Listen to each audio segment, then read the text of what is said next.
Class को start करते हैं। गुड इवनिंग बच्चे, गुड इवनिंग सभी को, गुड इवनिंग। जैसा कि आप सभी लोग जानते हो कि आप सभी की 30 सितंबर से हाफ ईयरली एग्जाम्स स्टार्ट होने वाले हैं। तो बच्चे हाफ ईयरली एग्जाम्स को ध्यान में रखते हुए आप सभी के लिए रिवीजन क्लासेस चलाई जा रही है। और बच्चे इस रिवीजन क्लासेस के अंदर हम लोगों ने आज रिवीजन क्लास नंबर 2 है। वैसे तो आपको बता दें बच्चे, आज हमारी जो रिवीजन की क्लास है वो क्लास नंबर 2 है। और हमने लास्ट क्लास के अंदर चैप्टर नंबर 6 त्रिभुज स्टार्ट किया था। ठीक है, अब त्रिभुज में हम लोगों ने क्या क्या चीजें पढ़ ली थी बच्चे? त्रिभुज के अंदर हम लोगों ने सर्वांग सम और समरूप आकृतियां, यानी कि हम लोगों ने कॉन्ग्रेंट और सिमिलर फिगर्स पढ़ ली थी। बच्चे सबसे पहले हम आपको थोड़ा सा रिवाइज करा देते हैं। देखिए, अगर हम लोग बात करें सर्वांग सम की, बच्चे अगर हम लोग बात करें सर्वांग सम यानी कि कॉन्ग्रेंट की, तो बच्चे इसका मतलब क्या होता है आप सभी को याद होना चाहिए। सर इसका मतलब होता है सेम शेप सेम साइज। हम लिख देते हैं बच्चे को। बच्चे सर्वांग सम का मतलब क्या होता है? सर्वांग सम, बच्चे सर्वांग सम का मतलब होता है सेम शेप सेम शेप और सेम साइज, यानी कि आकृति भी एक जैसी हो और उसका आकार भी समान हो। ठीक है, और अगर हम लोग बात करते हैं किसकी बच्चे? कॉन्ग्रेंट की, यानी कि तो हो गया सर्वांग सम यानी कि कॉन्ग्रेंट। और अगर हम लोग बात करते हैं समरूप की, बच्चे समरूप की अगर हम लोग बात करते हैं यानी कि सिमिलर फिगर्स की, सिमिलरिटी की। ठीक है बच्चे, समरूपता की अगर हम लोग बात करें तो इसके अंदर सेम शेप होनी चाहिए, सेम शेप यानी कि आकृति एक जैसी होनी चाहिए। साथ में लिखा हुआ है सेम साइज, यहाँ पर साइज में भी डिफरेंट, साइज में भी डिफरेंट, यानी कि साइज अलग भी होगा तो भी चलेगा, यानी कि साइज अलग भी होगा तो भी चलेगा। अब देखिए समरूपता के अंदर यानी कि सिमिलरिटी के अंदर आपको ये याद रखना है, सर इसका सिंबल क्या होता है? सर इसका सिंबल होता है ये वाला। ठीक है, ये इसका सिंबल होता है। सर सर्वांग सम का सिंबल कौन सा होता है? सर इसका सिंबल होता है ये वाला। ठीक है बच्चे, इतना आप सभी को समझ में आ गया होगा और इतना सभी को याद होगा कि सर सर्वांग समता को हम लोग ऐसे दर्शाते हैं और समरूपता को हम लोग इससे दर्शाते हैं। ठीक है, सर सर्वांग सम के अंदर क्या होता है? सर सर्वांग सम के अंदर होता है सेम शेप यानी कि आकृति एक जैसी होनी चाहिए, सेम साइज यानी कि आकार भी बराबर होना चाहिए। लेकिन पर अगर हम लोग बात करें सर किसकी? सर समरूपता की बात करें तो इसके अंदर सेम शेप यानी कि आकृति एक जैसी होनी चाहिए, साइज में भी डिफरेंट यानी कि जो इनका आकार है वो अलग अलग हो सकता है। अगर हम लोग एग्जाम्पल के तौर पर बच्चे बात करें तो एग्जाम्पल के तौर पर आप लोगों ने देखा होगा कि सर जितने भी व्रत होते हैं, चाहे छोटा व्रत है और सर चाहे हमारे पास में बड़ा व्रत है, ये दोनों समान आकृति है यानी कि सेम शेप है, इनके साइज अलग अलग हैं। तो आप कह दोगे कि सर दो व्रत हमेशा क्या होते हैं? तो दो व्रत हमेशा समरूप होते हैं। बोले इतना क्लियर सभी को कि सर जो दो व्रत होते हैं वो हमेशा कैसे होते हैं? समरूप होते हैं। एक बार बताइए चैट सेक्शन के अंदर, क्या इतना क्लियर सभी को? ठीक है बच्चे, अब हम लोग थोड़ा सा आगे चलते हैं। इससे आगे देखिए, हम लोगों ने एक थ्योरम पढ़ी थी। क्या पढ़ी थी? थ्योरम 6.1। बच्चे थ्योरम 6.1 पे जाने से पहले हमें यहाँ पर एक चीज ध्यान से समझनी पड़ेगी। सर हमें यहाँ पर क्या ध्यान से पढ़ना समझना होगा कि जितनी भी सर्वांग सम आकृतियां होती हैं, कि सर सभी सर्वांग सम आकृतियां समरूप होती हैं, परंतु सभी समरूप आकृतियां सर्वांग सम होना आवश्यक नहीं है। यानी कि जितनी भी आकृतियां सर्वांग सम होंगी वो सभी समरूप जरूर होंगी। ठीक है, और जितनी भी आकृतियां समरूप है जरूरी नहीं है कि वो सर्वांग सम भी होंगी। ठीक, नेक्स्ट देखिए बच्चे, यहाँ पर जो आपको यहाँ पर ये ताजमहल दिखाया गया है, आपसे पूछा जाए क्या ये सर्वांग सम है? क्या ये आकृतियां सर्वांग सम है? आप कहोगे नहीं सर, क्योंकि सर्वांग सम क्या होता है? आकृति यानी कि सेम शेप सेम साइज, इनका साइज अलग अलग है। तो बच्चे सारी आकृतियां कैसी है? एक दूसरे के समरूप है। ये सारी आकृतियां कैसे बच्चे? एक दूसरे के समरूप है। ठीक है, चलिए अब देखिए हम लोग थोड़ा सा आगे चलते हैं। नेक्स्ट अब हमारे पास में क्या है बच्चे? देखिए, ये हमें सभी को पता है कि सर भुजाओं की समान संख्या वाले दो बहुभुज समरूप होते हैं, यानी कि जिनके अंदर भुजाओं की जो संख्या है वो समान है। तो अगर वो बहुभुज है तो सर वो समरूप कब होंगे? जब उनके संगत कोण बराबर होंगे और उनकी संगत भुजाएं एक ही अनुपात में है, यानी कि समानुपाती होंगी। ये हम लोगों ने अच्छे से पढ़ लिया था। समानुपात का मतलब क्या होता है? मान लीजिए ए अनुपात बी हमारे पास में 2:5 है और सी अनुपात डी अगर हमारे पास में सर 10:25 है। अगर देखा जाए तो सर ए अपॉन बी की वैल्यू कितनी है? सर 2/5 है। और सी अपॉन डी की वैल्यू कितनी है 10/25। सर 5 से काटा तो 5 दूनी 10, 5 25, ये भी 2/5 है। सर जब दो अनुपात बराबर होते हैं, जैसे कि ए अपॉन बी का अनुपात बराबर है सी अपॉन डी के अनुपात के, तो सर जब हमारे पास में दो अनुपात बराबर होते हैं तो हम लोग उनको बोलते हैं समानुपाती है। क्या बोलते हैं बच्चे? समानुपाती है। तो ये हम लोगों ने पढ़ा था कि सर अगर भुजाओं की संख्या समान है तो दो बहुभुज हमारे पास में तभी समरूप होंगे जब उनके संगत कोण बराबर होंगे और उनकी संगत भुजाएं एक ही अनुपात में होंगी। ये हम लोगों को पता है। जैसे कि सर ये एक बहुभुज है, क्या है सर ये हमारे पास में? सर ये एक बहुभुज है जिसके अंदर कितनी भुजाएं हैं? सर ये एक ऐसा बहुभुज है जिसके अंदर चार भुजाएं हैं। जिसके अंदर क्या है बच्चे? चार भुजाएं हैं।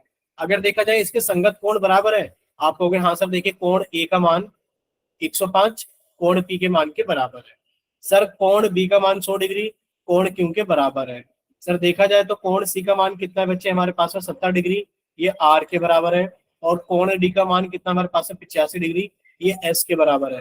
आप कहोगे सर अगर इन दोनों हम लोग बहुभुज को देखें, यानी कि इन दोनों चतुर्भुज को देखें, अगर चतुर्भुज ए बी सी डी को देखें और चतुर्भुज पी क्यू आर एस को देखें, तो बच्चे इसके अंदर संगत कोण बराबर है। यानी कि कोण ए बराबर है कोण पी के, आकृति में दिख रहा है कि कोण ए बराबर है कोण पी के। सर कोण बी बराबर है कोण क्यू के।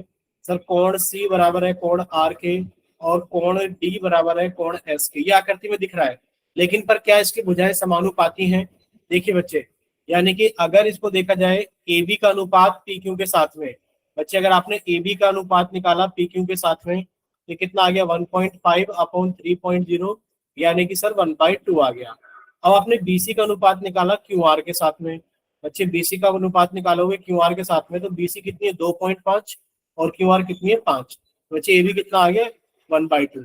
अब आपने सी डी का अनुपात निकाला आर एस के साथ में, आपने सी डी का अनुपात निकाला आर एस के साथ में, बच्चे सी डी कितना है हमारे पास में? 2.4, आर एस कितना हमारे पास है? 4.8, ये कितना आ गया? 1/2।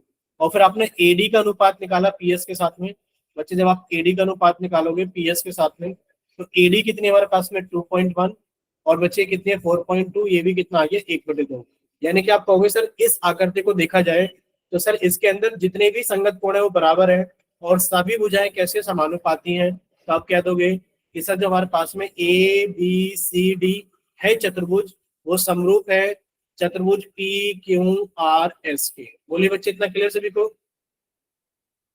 चैट सेक्शन के अंदर बताइए बच्चे, क्या इतना क्लियर सभी को? ठीक है, अगर बच्चे इतना क्लियर है सभी को, चलिए बच्चे अगर इतना क्लियर है सभी को तो अब हम लोग थोड़ा सा आगे चलते हैं। और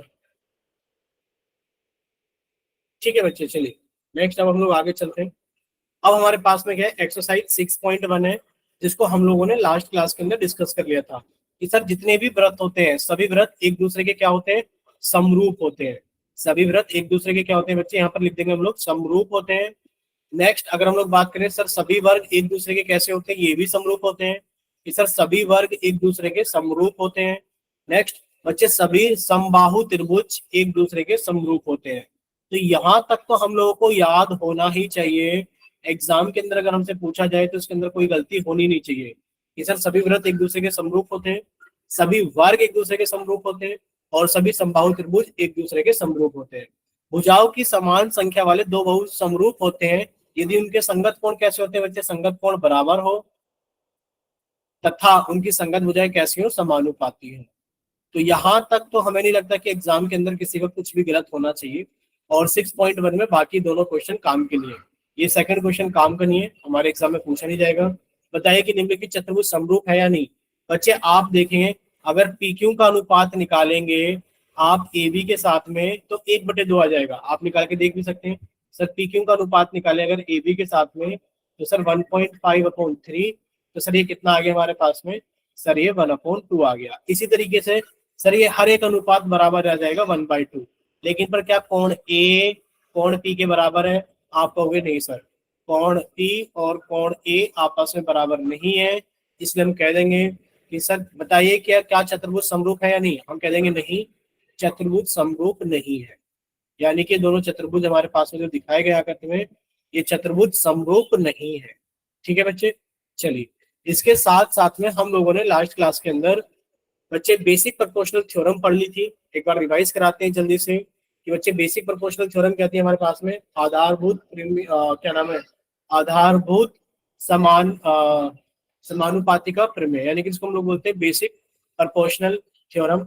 इसको शॉर्ट में हम लोग BPT यानी कि बेसिक प्रोपोर्शनल थ्योरम या थेल्स थ्योरम के नाम से जानते हैं, थेल्स थ्योरम के नाम से भी जानते हैं। ठीक है बच्चे, थेल्स थ्योरम के नाम से जानते हैं या फिर इसको हम लोग किसके नाम से जानते हैं, BPT के नाम से जानते हैं। क्या होती है बच्चे, साफ साफ शब्दों में लिखा हुआ है, यदि किसी त्रिभुज की एक भुजा के समांतर अन्य दो भुजाओं को विभिन्न विभिन्न बिंदुओं पर प्रतिच्छेद करने के लिए एक रेखा खींची जाए तो ये अन्य दो भुजाएं एक ही अनुपात में विभाजित हो जाती हैं।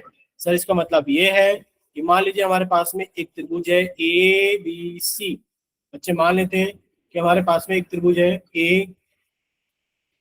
ABC। आपने BC के समांतर एक भुजा खींची, आपने एक रेखा खींची BC के समांतर, यानी कि ये इसके समांतर यानी कि पैरेलल है। इसका नाम हमने दे दिया बच्चे क्या, PQ। यानी कि हमें गिवन क्या है बच्चे, हमें दे रखा है, यानी कि गिवन की जगह आप लोग लिख सकते हो हमें दिया है। बच्चे क्या दिया हुआ है, दिया है, हमें ये दे रखा है कि जो PQ है वो समांतर है BC के। बच्चे हमें सिद्ध क्या करना है या फिर हमें याद क्या रखना है बच्चे, अगर अगर PQ समांतर है BC के तो आप कहोगे कि सर जैसा रेशियो उल्टे हाथ की तरफ यानी कि AP upon PB, sir AP upon PB sir बराबर होगा AQ अपॉन QC के, बराबर होगा AQ अपॉन QC के। ये हमें याद रखना है। ठीक है, यानी कि त्रिभुज के अंदर आप किसी भी एक भुजा के समांतर एक लाइन ड्रॉ कर दीजिए, यानी कि एक रेखा खींच दीजिए, तो बच्चे जो बाकी की दो भुजाएं बची होंगी वो समान अनुपात के अंदर क्या हो जाएंगी, विभाजित हो जाएंगी। ये हम लोगों ने पढ़ा था। और थ्योरम 6.2 क्या थी, 6.2 ये थी कि मान लीजिए हमारे पास में एक त्रिभुज है, ये हमने एक त्रिभुज बना लिया। इस त्रिभुज के अंदर हमें क्या दे रखा है, मान लीजिए त्रिभुज है PQR, ये त्रिभुज है। इसके अंदर हमें ये दे रखा है कि इसके अंदर एक रेखा है, इसके अंदर क्या है बच्चे, एक रेखा है, और वो रेखा इस त्रिभुज को कुछ इस तरीके से काटती है कि सर दोनों भुजाओं का अनुपात समान है। क्या दे रखा है इस बार हमें दिया है बच्चे, क्या दिया हुआ है कि AP अपॉन AQ बराबर है PB अपॉन BR के। तो बच्चे हमें याद ये रखना है कि अगर अनुपात बराबर है तो जो रेखा है AB वो समांतर होगी QR के, हमें ये याद रखना। ठीक है बच्चे, यहाँ तक बताइए क्या इतना क्लियर सभी को, जल्दी से बताइए क्या इतना क्लियर सभी को।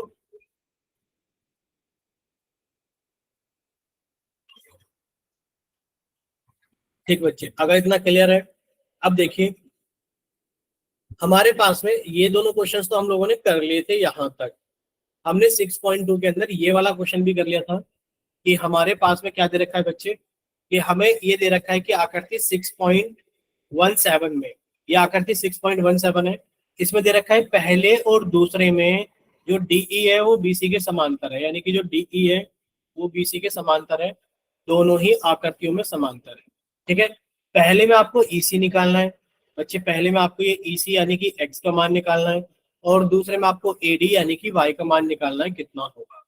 ठीक है बच्चे, बस आपको इतना याद रखना है, इतना याद रखना है कि सर अगर हम लोग देखें त्रिभुज, अगर हम पूरा त्रिभुज देखें, त्रिभुज ABC में, तो त्रिभुज ABC में देखें तो सर जो DE है वो समांतर है BC के।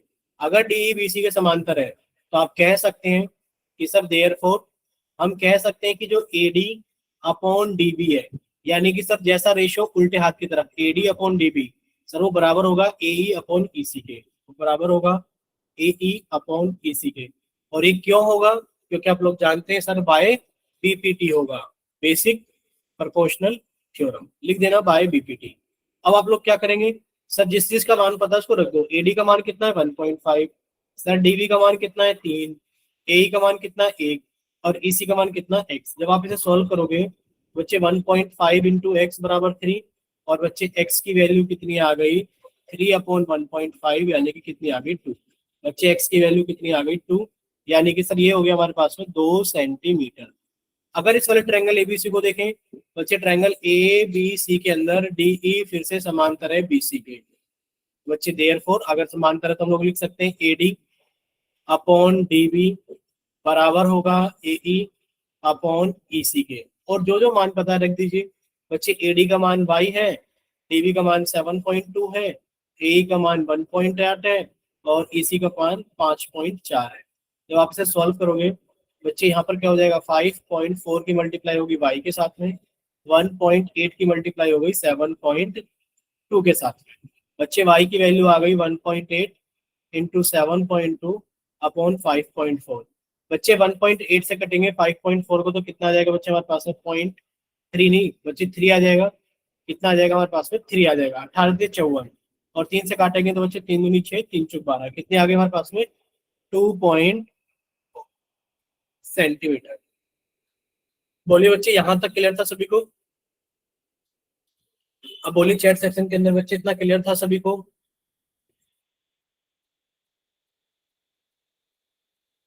ठीक है बच्चे, अगर इतना सभी को क्लियर है तो अब हम लोग थोड़ा सा आगे चलते हैं। ठीक है, नेक्स्ट देखिए बच्चे, नेक्स्ट में क्या है हमारे पास में, इसी एक्सरसाइज के अंदर आगे के क्वेश्चंस है। 6.2 के अंदर लिखा है किसी त्रिभुज पी क्यू आर की भुजाओं पी क्यू और पी आर पर क्रम से बिंदु ई और एफ स्थित है। यानी कि सर एक त्रिभुज पी क्यू आर की बात कर रहा है, तो एक त्रिभुज पी क्यू आर बना लेते हैं। ठीक है बच्चे, एक त्रिभुज पी क्यू आर बना लेते हैं। ये रहा इसका फर्स्ट पार्ट हमें दे रखा, पहले हम एक त्रिभुज बना लेते हैं बच्चे। ये रहा त्रिभुज पी क्यू आर। सबसे पहले हम लोग क्या बनाएंगे बच्चे, सबसे पहले हम लोग एक त्रिभुज बनाएंगे पी क्यू आर। एक सेकंड रुकेगा, हाँ ये रहा। तो त्रिभुज पी क्यू आर,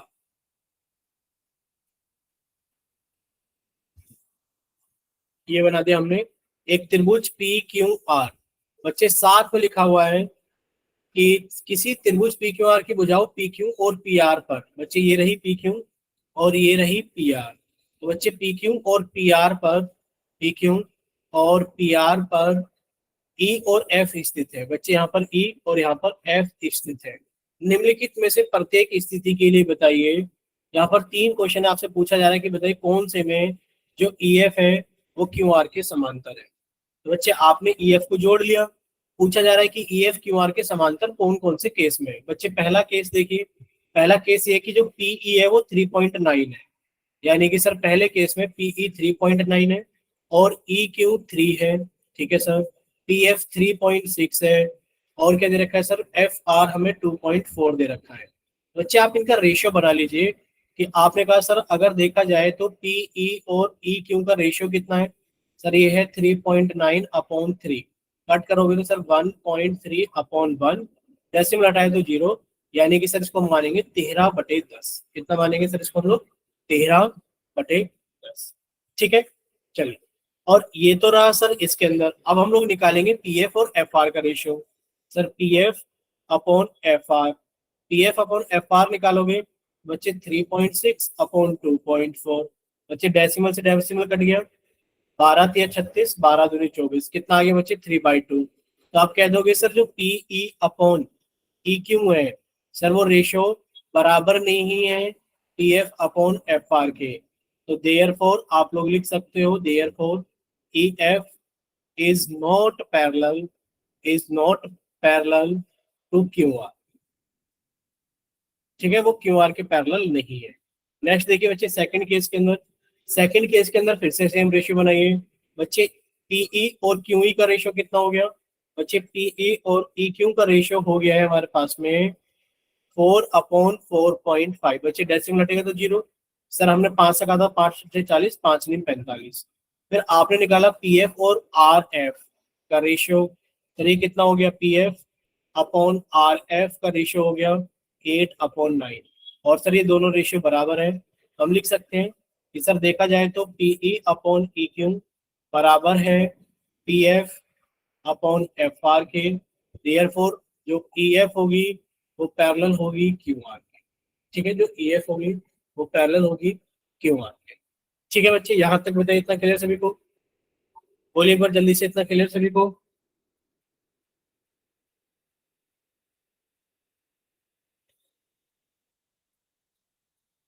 ठीक है बच्चे, अगर इतना क्लियर है नेक्स्ट देखिए थर्ड पार्ट आप लोग शायद कर लेंगे।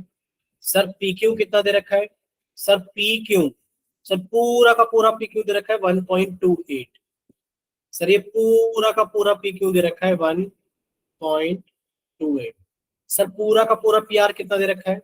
सर पूरा का पूरा पी आर दे रखा है 2.56।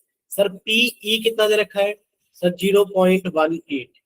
पीई, इसको हटा देते हैं बच्चे, पीई कितना दे रखा है? सर पीई दे रखा है हम लोगों को 0.18। और बच्चे अगर हम लोग बात करें किसकी, बच्चे अगर हम लोग बात करें पीएफ की, तो पीएफ कितना दे रखा है? 0.36। ठीक है।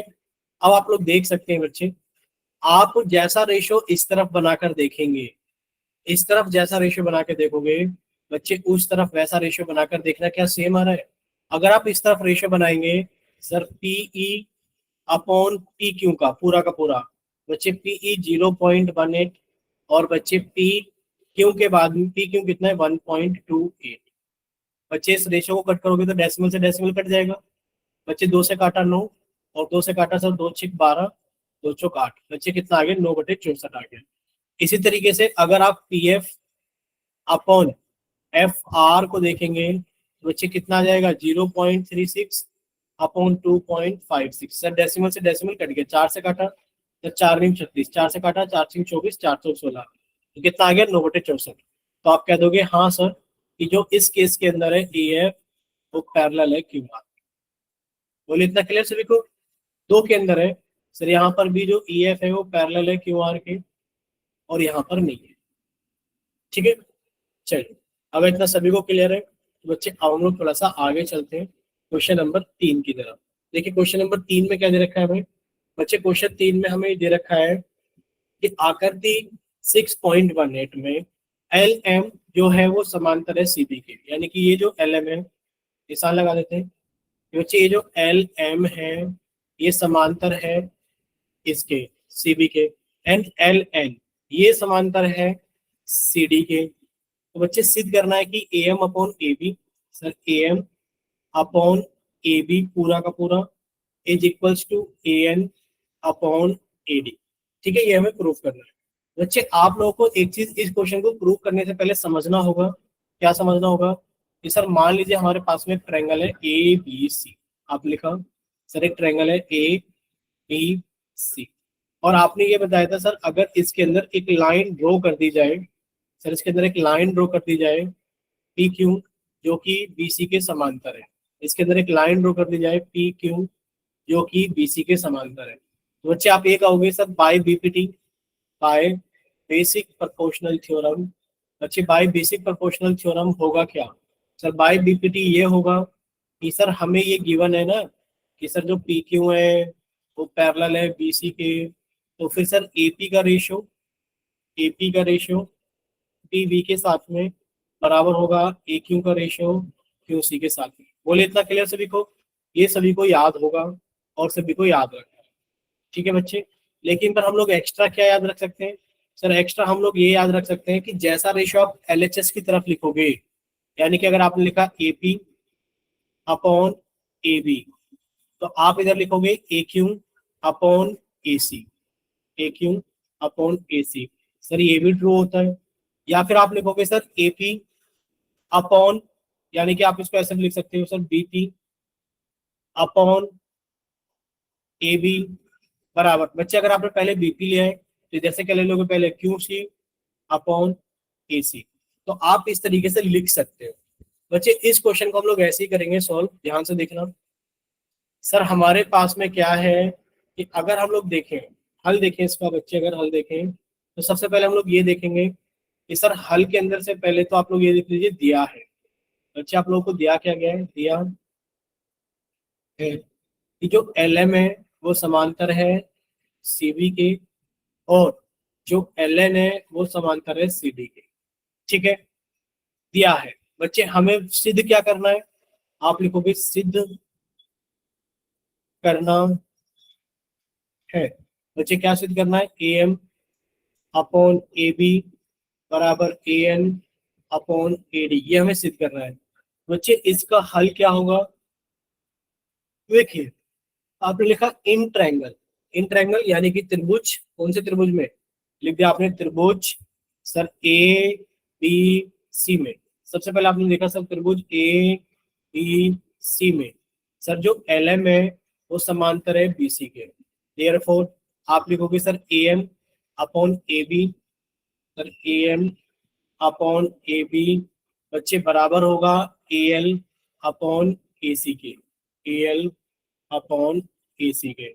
सेकंड आपने ऐसे ही लिखा इन ट्रायंगल यानी कि त्रिभुज, कौन सा बच्चे, त्रिभुज ए डी सी में, ए डी सी में सर ये जो एल एन है वो पैरेलल है सी डी के, देयरफॉर आप लिख सकते हैं sir A L upon A C, A L upon A C बराबर होगा A N upon A D के, A N upon A D के।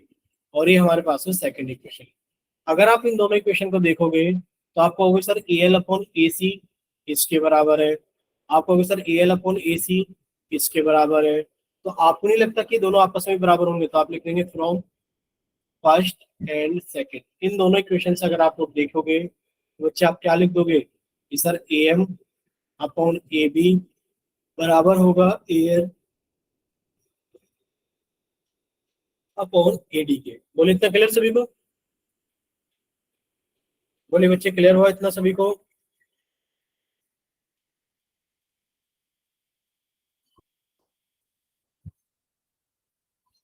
ठीक है बच्चे, अगर इतना क्लियर है तो अभी हम आपको एक क्वेश्चन देते हैं करने के लिए, आप लोगों को इस क्वेश्चन का आंसर बताना होगा कितना।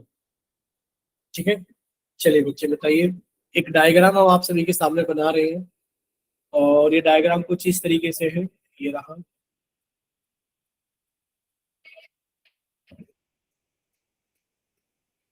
ठीक है, हमने इसका नाम दे दिया बच्चे P Q are, P Q are. और बच्चे हमने इसके अंदर एक लाइन ड्रॉ कर दी, ये रही, इसको हमने लिख दिया नाम ए बी, यानी कि जो ए बी है वो पी क्यू के समांतर है। गिवन क्या है बच्चे, हमें दिया है कि जो ए बी है वो पी क्यू के समांतर है। ठीक है बच्चे, ये 9 सेंटीमीटर है, ये हमारे पास में x सेंटीमीटर है, ये हमारे पास में 12 सेंटीमीटर है और ये हमारे पास में 8 सेंटीमीटर है। बच्चे एक बार आप इसकी वैल्यू बताइए, बी आर की वैल्यू कितनी होगी, यानी कि find the value of x, B R की वैल्यू बताइए कितनी होगी, फाइंड एक्स।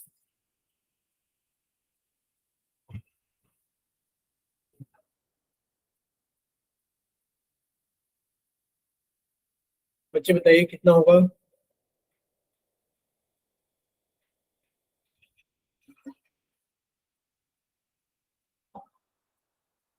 एक्स की वैल्यू बताइए बच्चे कितनी होगी। गुड नाइट बच्चे, good night, good night, good night.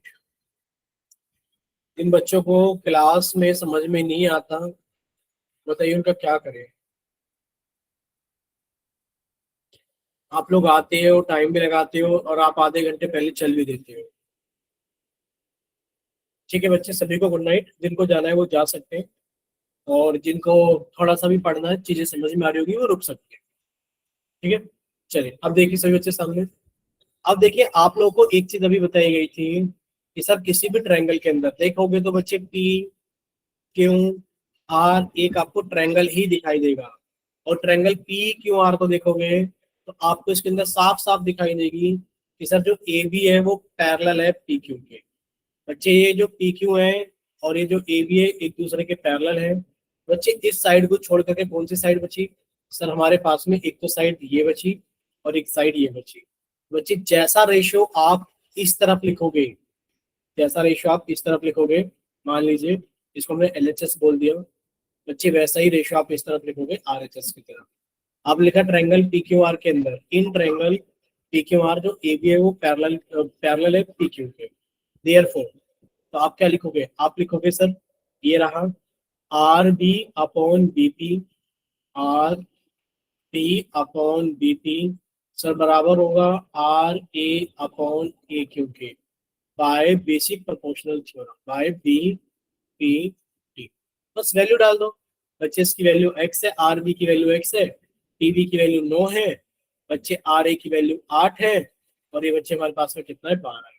जब आप इसे सोल्व करोगे, बच्चे सोल्व करने पे कितना आ जाएगा, 12 इंटू एक्स बराबर 8 इंटू, बच्चे यहाँ पर आ जाएगा x की वैल्यू 8 इंटू 9 अपॉन 12, बच्चे 8 नहीं 72 बटे 12, 12 से काटा 6 आ गया। सर x की वैल्यू कितनी आ गई हमारे पास में, सर x की वैल्यू हमारे पास में आ गई 6।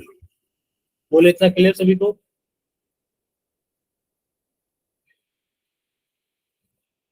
बोलिए बच्चे इतना क्लियर सभी को? ठीक है बच्चे, अगर इतना सभी को क्लियर है, ठीक है बच्चे, नेक्स्ट देखिए एक क्वेश्चन और आप लोगों से पूछ लेते हैं। ठीक है बच्चे, एक क्वेश्चन और आप लोगों से पूछ लेते हैं।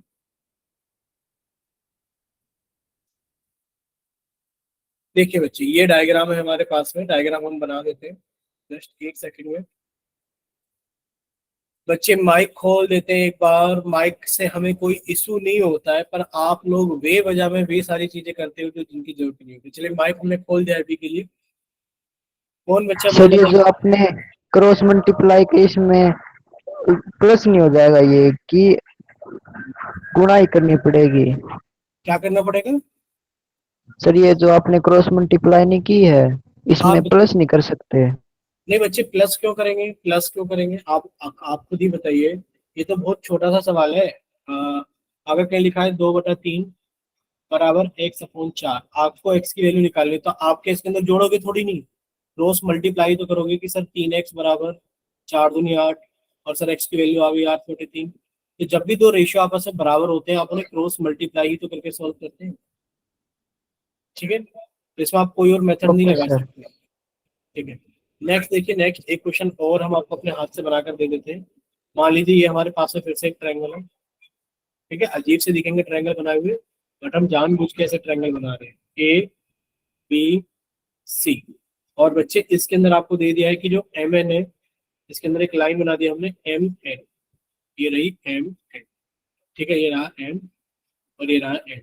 जो एम एन है वो पैरेलल है ए बी के, यानी कि हमें जो गिवन है वो ये दे रखा है कि बच्चे ए बी के पैरेलल है एम एन।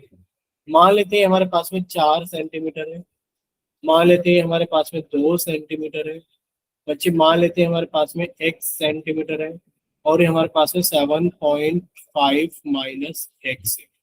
ठीक है, तो बच्चे आप हमें बताइए, क्या इतना सभी को क्लियर है डायग्राम के अंदर कि कौन x है, कौन 7.5 x है? ठीक है, अब आपसे पूछा जा रहा है फाइंड x, x की वैल्यू बताइए कितनी।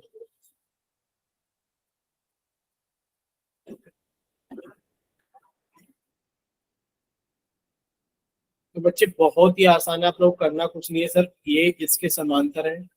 अगर इसके समांतर है तो सर जो रेशियो होगा, अगर देखा जाए triangle, sir A B C में देखिए, जो एम एन है वो पैरेलल है ए बी के, देयरफॉर यानी कि जो सी एम का रेशियो होगा एम ए के साथ में, सर वही रेशियो होगा सी एन का डी एन के साथ में।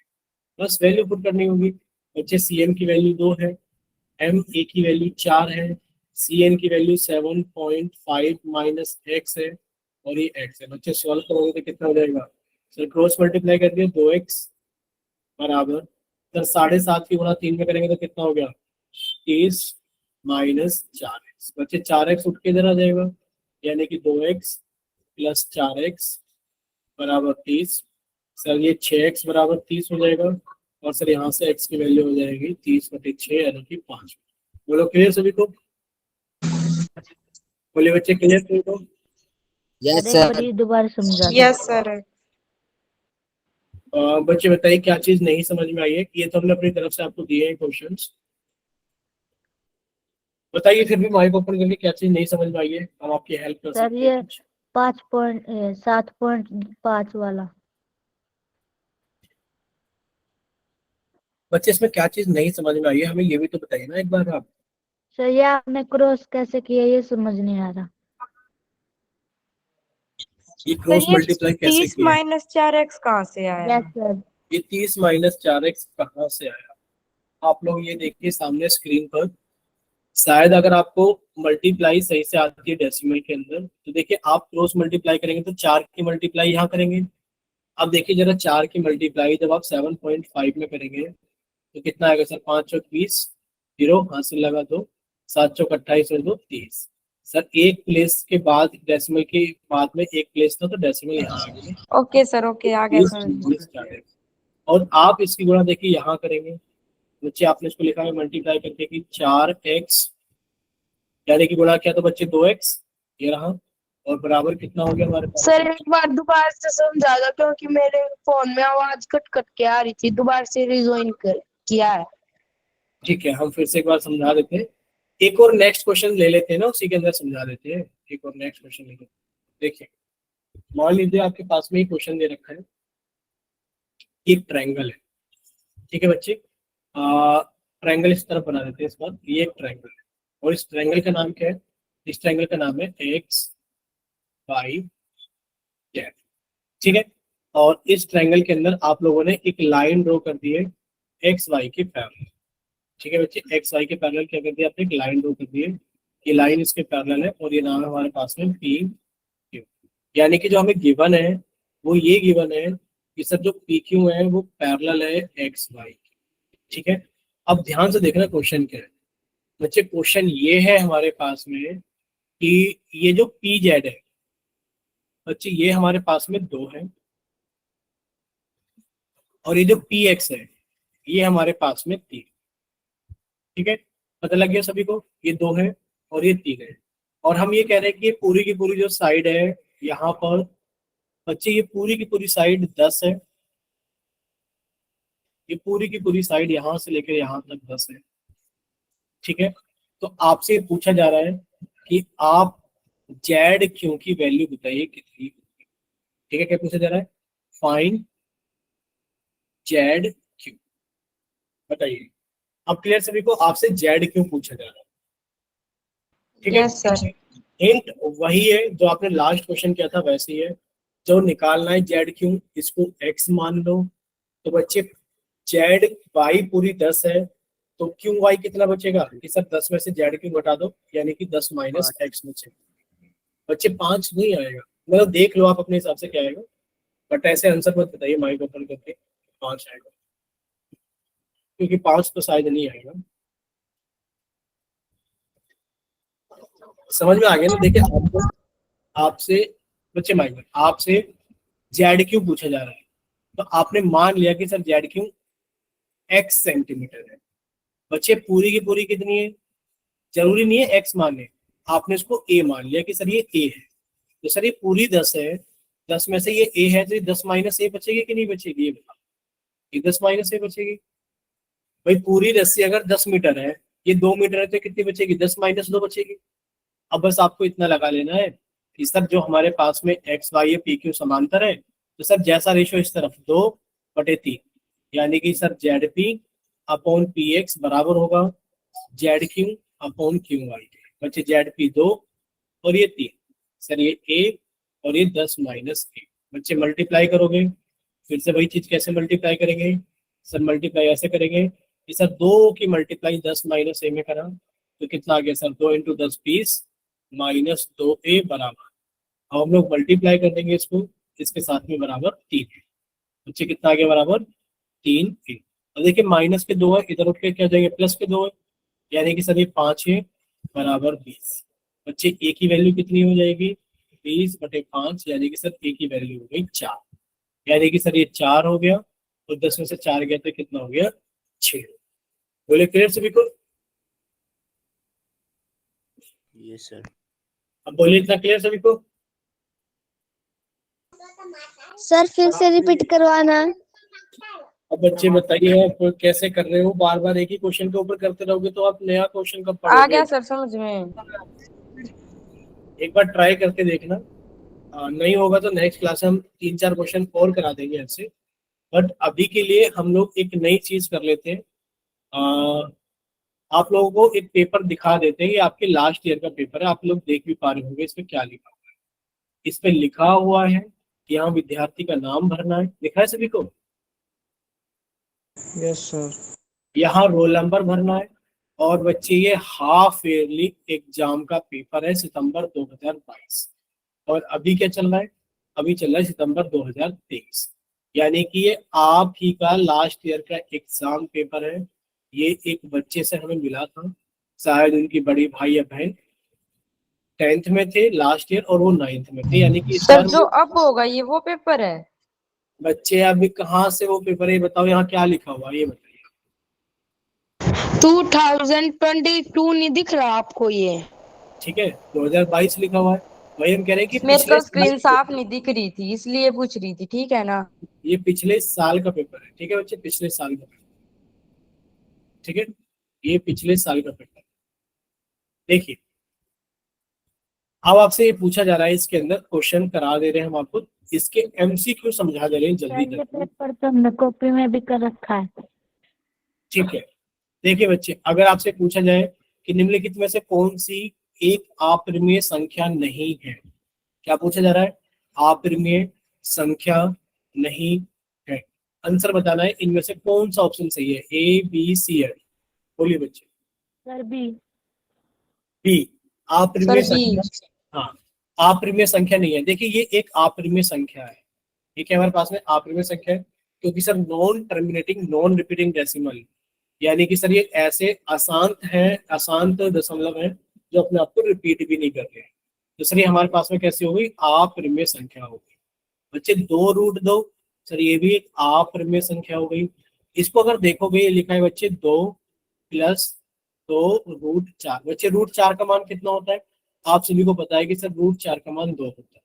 यानी कि सर ये लिखा है 2+2 इंटू, बच्चे इंटू था ना √4, तो ये 2 आ गया, 2 दूनी 4 + 2 6 आ गया।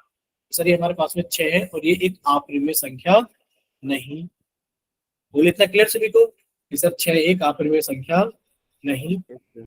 नेक्स्ट देखिए बच्चे, निम्नलिखित में से कौन सी संख्या अपरिमेय है, यानी कि अपरिमेय संख्या आपसे पूछी जा रही है। ऑप्शन ए है √1, बच्चे ऑप्शन बी है √4, बच्चे ऑप्शन सी है √8 और ऑप्शन डी है √9। बोलिए इनमें से कौन सी संख्या एक अपरिमेय संख्या है। सी सर सी। सर सी। सी। नहीं बच्चे, अपरिमेय संख्या है। आप ये देखें ना कि √1 का मान तो 1 होता है, सर ये तो परिमेय होता है। √4 का मान 2 होता है, ये भी एक परिमेय संख्या है। √9 का मान 3 होता है, ये भी एक परिमेय संख्या है। बच्चे √8 इसका √8 एक अपरिमेय संख्या। ठीक है, नेक्स्ट देखिए बच्चे, नेक्स्ट आपसे पूछा जा रहा है कि द्विघात बहुपद x² - x + 5 के शून्यकों का योग होगा। यानी कि आपसे पूछा जा रहा है कि आप x² - x - 5 के शून्यकों का योग बताइए कितना होगा। शून्यकों का योग आपसे पूछा जा रहा है, शून्यकों का। Sir D. बच्चे सर शून्यकों का योग ए। से देखना, ये आप सभी को याद होना चाहिए कि सर अगर ax² + bx + c है कि सर अगर हमारे पास में ax² + bx + c है तो बच्चे शून्यकों का योग कितना होगा। सर शून्यकों का योग होगा माइनस के b अपॉन a, और शून्यकों का गुणनफल कितना होगा, सर वो होगा c अपॉन। ठीक है, तो बच्चे माइनस के b अपॉन a, शून्यकों का योग पूछा गया है, सर माइनस के b upon a। Sir minus के b ये रहा, सर माइनस के b अपॉन a, a की वैल्यू कितनी है, 1 है। बच्चे कितना आ गया, 1/1 यानी कि 1। बोले क्लियर सभी को। Yes sir. ठीक है, बच्चे कितना आ गया, 1 आ गया। 280 और 245 का HCF क्या होगा। 280 और 245 का HCF बताइए क्या होगा। दिख रहा है ना क्वेश्चन सभी को।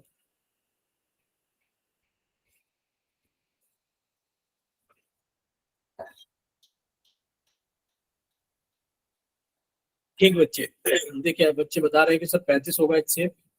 आप लिखेंगे सर 280 बराबर 280 बराबर इसके अभाज्य गुणनखंड लिखेंगे।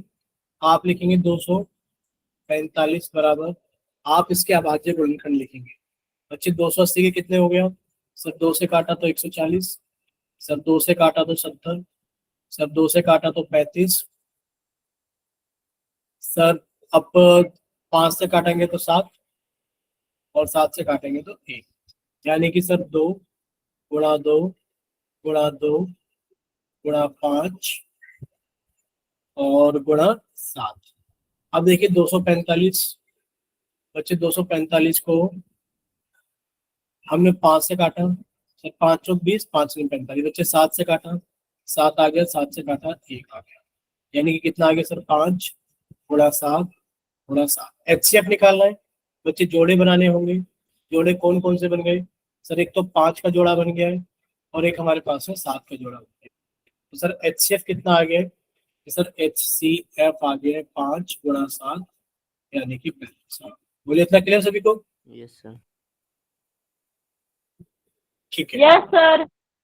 ठीक है, Yes, ठीक sir. है। नेक्स्ट ये रहा। शायद सभी को क्वेश्चन नंबर 5 दिख रहा होगा।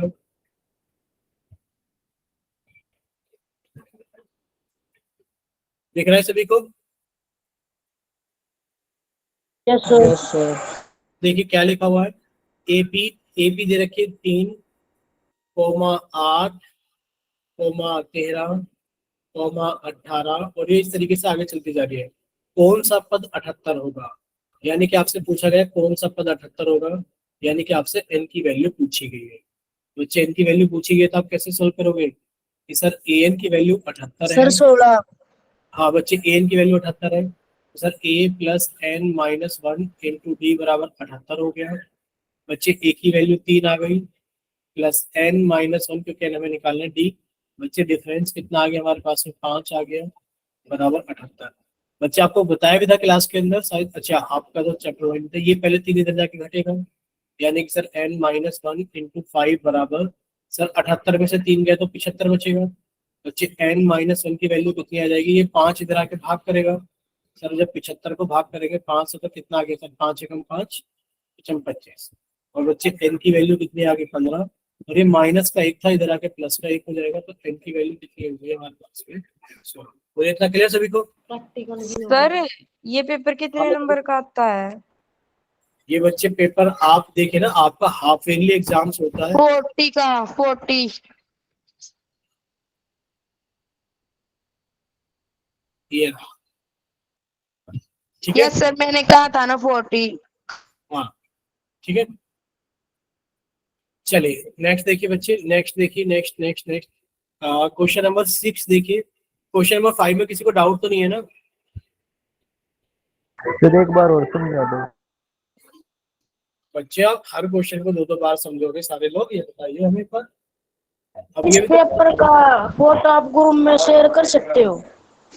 बच्चे ग्रुप पर आप बताइए आपका बैच कौन सा, ये बताइए V21 कितना? V21 21। ग्रुप कर दो। यस सर, बी किस वाले में कर देना। Yes sir. ठीक है, ओके सर। 13 वाले पे भी कर देना। चैट सेक्शन के अंदर लिख कर भेजिए बच्चे, आपकी आवाज कट जा रही है, चैट सेक्शन के अंदर लिख कर भेजिए। चलिए चैट सेक्शन के अंदर लिख कर भेजिए। एक बार और आपको बता देते हैं एपी वाला क्वेश्चन। बच्चे एक एपी हमें दे रखी है 3,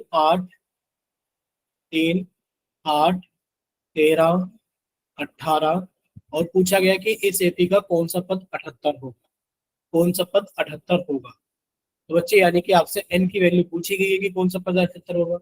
आपने कहा सर ए एन की वैल्यू हमें दे रखी है 78 है और ए एन का हमने फॉर्मूला लगा दिया कि sir A plus N minus 1 into D बराबर 78। बच्चे ए की वैल्यू कितनी है? 3 है तो 3 लिख दिया प्लस एन माइनस 1 इंटू बच्चे डी की वैल्यू 5 है बराबर 70। बच्चे पहले ये 3 उधर जाके घटेगा, यानी कि एन माइनस 1 इंटू 5 बराबर 78 माइनस 3। बच्चे कितना आ गया? 75 आ गया। अब देखिए बच्चे ये यहाँ पर गुणा में है तो इधर आके भाग करेगा, यानी कि n माइनस 1 की वैल्यू कितनी आ गई? 75/5। 5 से काटा तो बच्चे 5 एकम 5 बचा 2 55 25, यानी कि सर n माइनस 1 की वैल्यू 15 है। बच्चे n की वैल्यू कितनी हो जाएगी? 15 प्लस 1, n की वैल्यू 16 है। बोलिए क्लियर सभी को? अब बोलिए बच्चे इतना क्लियर सभी को?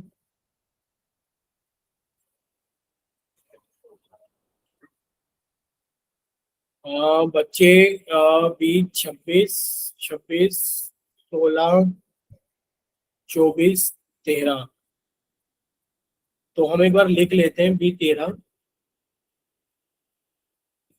20, 16, 20, 24, 13, 16, 24, 13, 13, 16, 24, 21, 26,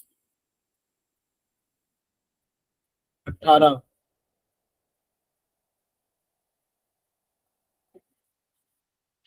चलिए बच्चे, तो ये क्लास हम लोग यहीं तक रखें, बाकी सारी चीजें हम लोग डिस्कस करेंगे